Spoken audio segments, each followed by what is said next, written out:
دنیا کی سیاسی بساط پر ایک ایسی چال چلی گئی ہے جس نے سب کو چونکا دیا ہے۔ وہ سعودی عرب جسے کل تک صرف تیل اور حج سے جانا جاتا تھا، آج فلسطین کے لیے ورلڈ پاورز کی پالیسیز بدلوا رہا ہے۔ کیسے وہ ویسٹ جو ہمیشہ اسرائیل کے ساتھ کھڑا رہتا تھا، آج سعودی عرب کی بات کیوں سن رہا ہے؟ کیا سعودی عرب واقعی اتنا طاقتور ہو چکا ہے کہ فرانس، برٹن اور کینیڈا جیسے ملک اس کی پالیسی کو اپنانے لگے ہیں؟ اور اس کے پیچھے ہے کون سی ذہین ڈپلومیسی، کون سی خفیہ چال؟ یہ کہانی صرف فلسطین کی نہیں ہے، یہ اس عرب لیڈرشپ کی کہانی ہے جس نے دنیا کا رخ موڑ دیا ہے۔ آخر تک دیکھیں کیونکہ اس ویڈیو میں خبریں نہیں، تاریخ بنتی نظر آئے گی۔ ایک عرصے سے مسئلہ فلسطین محض ایک نعرہ بن کر رہ گیا تھا، ایک ایموشنل آواز جسے ورلڈ پالیٹکس میں صرف کانوں کے لیے سنبھال کر رکھا گیا، مگر اب اس نعرے کو نئی اسپرٹ ملی ہے اور وہ بھی سعودی عرب کے ہاتھوں۔ آج کی یہ کہانی صرف فلسطین کی نہیں بلکہ اس نئی طاقت کی ہے جو سعودی عرب نے انٹرنیشنل ڈپلومیسی کی میز پر حاصل کی ہے۔ اور سب سے حیران کن بات، وہ ویسٹرن پاورز جو ہمیشہ اسرائیل کے ساتھ کھڑی نظر آتی تھی، اب سعودی عرب کی بات سننے پر مجبور ہو گئی ہیں۔ فرانس، برٹن، جرمنی اور کینیڈا بھی، یہ سب اب سعودی نیریٹو کی طرف ٹلٹ ہو رہے ہیں۔ کیوں؟ کیسے؟ اور ابھی یہی تو اصل سوال ہے اور یہی اس ویڈیو کا فوکس۔ تو چلیں اس کہانی کو سمجھنے کی کوشش شروع کرتے ہیں، لیکن اگر آپ نے اب تک یہ چینل سبسکرائب نہیں کیا ہے تو اسے سبسکرائب کر لیں اور بیل آئیکن کو کلک کرنا نہ بھولیں تاکہ آپ کو ہر نئے ویڈیو کا نوٹیفیکیشن وقت پر ملتا رہے۔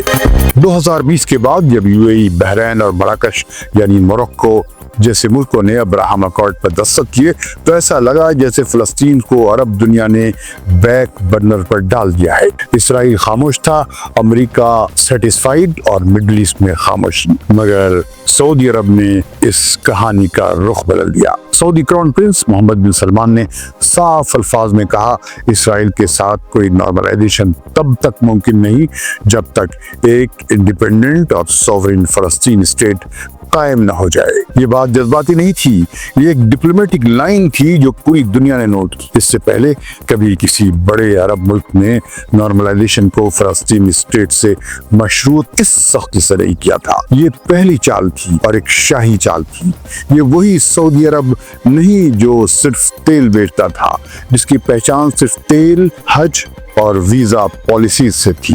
یہ ایک نیا سعودی عرب ہے، ویژن 2030 کے تحت اپنی اکانومی کو ڈائیورسیفائی کر رہا ہے، آرٹیفیشل انٹیلیجنس یعنی AI، کلین انرجی، انفراسٹرکچر اور گلوبل فائنانس میں انویسٹمنٹ کر رہا ہے۔ نیوم جیسے میگا پروجیکٹس کے ذریعہ فیوچر سٹیز بسا رہا ہے۔ Sports diplomacy, FIFA, formula 1، new castle United جیسے کلبز کے ذریعہ سافٹ پاور بڑھا رہا ہے۔ جب ایک ملک اپنے نیریٹو کو صرف تیل سے ہٹا کر گلوبل انفلوئنس میں بدل لے تو دنیا اس کی باتوں پر توجہ دیتی ہے۔ اب جب اس ملک نے فلسطین کے حق میں بات کی تو صرف عرب ہی نہیں بلکہ یورپ اور امریکہ کو بھی دھیان دینا پڑا۔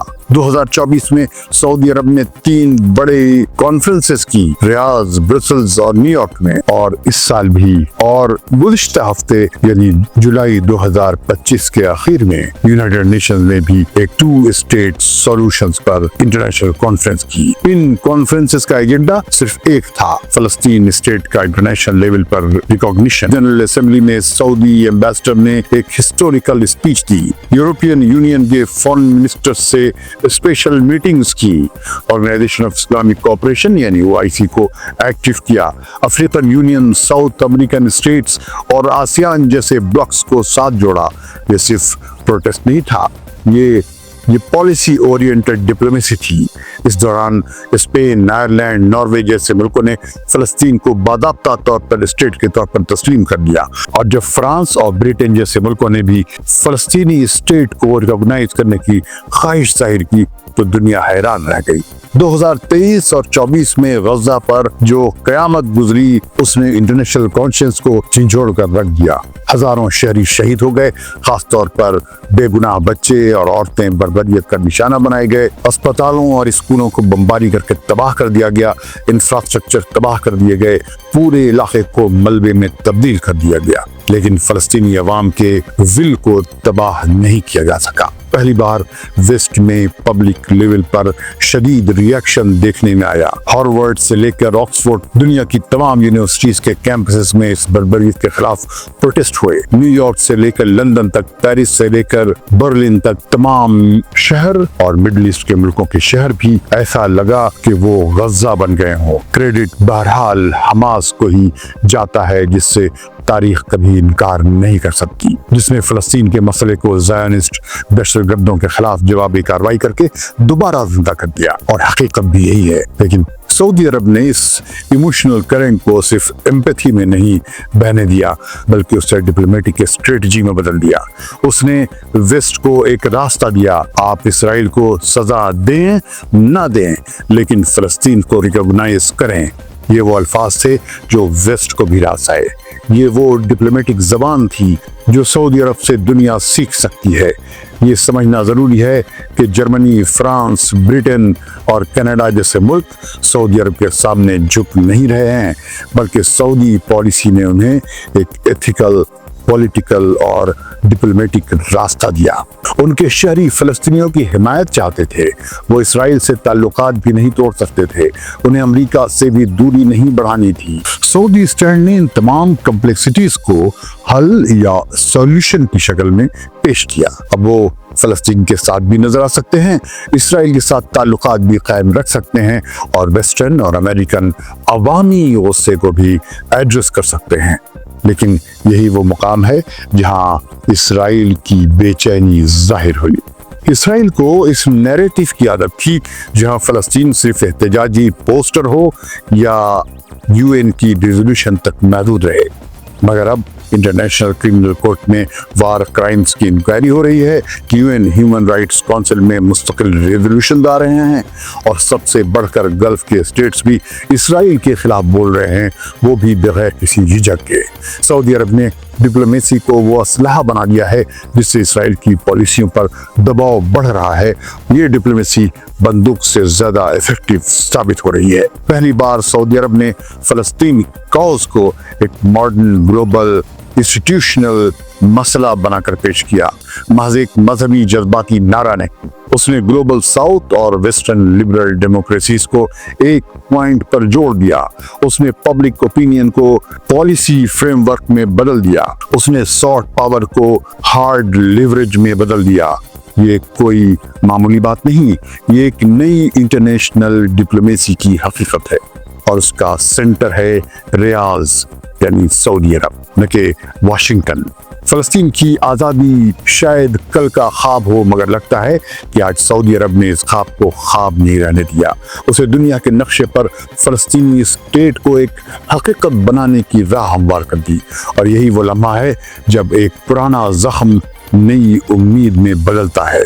क्या वाकई सऊदी अरब इतना ताकतवर हो गया है कि वेस्टर्न पावर्स उसके स्टैंड को मानने लग गए हैं? अब ये सवाल नहीं रहा कि सऊदी अरब सिर्फ तेल की दौलत से मालामाल एक अरब मुल्क है। मोहम्मद बिन सलमान की लीडरशिप में सऊदी अरब ने सिर्फ इकोनॉमिक नहीं बल्कि डिप्लोमेटिक, ज्योग्राफिकल और स्ट्रेटेजिक मैदान में भी अपनी पोजीशन मजबूत की है। सऊदी अरब ने हालिया बरसों में G20, ब्रिक्स प्लस और दूसरे इंटरनेशनल प्लेटफॉर्म पर एक्टिव रोल अदा किया है। वो अब सिर्फ अरब या इस्लामी दुनिया की लीडरशिप नहीं कर रहा, बल्कि पॉलिसी की लेवल पर वेस्ट से नेगोशिएशंस कर रहा है बराबर की सतह पर। ब्रिटिश न्यूज़पेपर जैसे द गार्डियन और पॉलिटिको ने भी लिखा कि वेस्ट के मुल्क सऊदी अरब को अब सिर्फ मिडिल ईस्ट का खिलाड़ी नहीं बल्कि इंटरनेशनल असर रसूख रखने वाली ताकत समझते हैं। वेस्ट में उसने भारी सरमायाकारी या इन्वेस्टमेंट किया है। लंदन, पेरिस, न्यूयॉर्क में टेक इंफ्रास्ट्रक्चर और डिफेंस में अरबों डॉलर इन्वेस्ट किए हैं। सऊदी अरब अब एक रिएक्टिव स्टेट नहीं बल्कि एक एजेंडा सेटिंग स्टेट बन चुका है। वेस्टर्न पावर्स में सिर्फ उसकी बात सुनती हैं बल्कि बाद औकात उसको अपनाती भी हैं। फलस्तीन की वर्ल्ड लेवल पर सपोर्ट, ईरान के साथ ताल्लुकात की बहाली और वेस्ट में सऊदी सरमायाकारी, ये सब सऊदी अरब को एक इंटरनेशनल डिप्लोमेसी की ताकत के तौर पर उभार रहे हैं। लिहाजा जी हाँ, सऊदी अरब अब इतना ताकतवर हो चुका है कि मगरिब या वेस्ट उसकी बात सुने और उसके मुताबिक पॉलिसी बनाने पर मजबूर हो। अगर आपको ये वीडियो पसंद आई हो तो लाइक करें, चैनल को सब्सक्राइब करें और अपनी राय कमेंट्स में शेयर करें। क्या आप समझते हैं कि सऊदी अरब सच में दुनिया का नया पावर हाउस बन चुका है? हमें बताएं। रेडियो देश के देखने वालों को फैजुल हक का सलाम।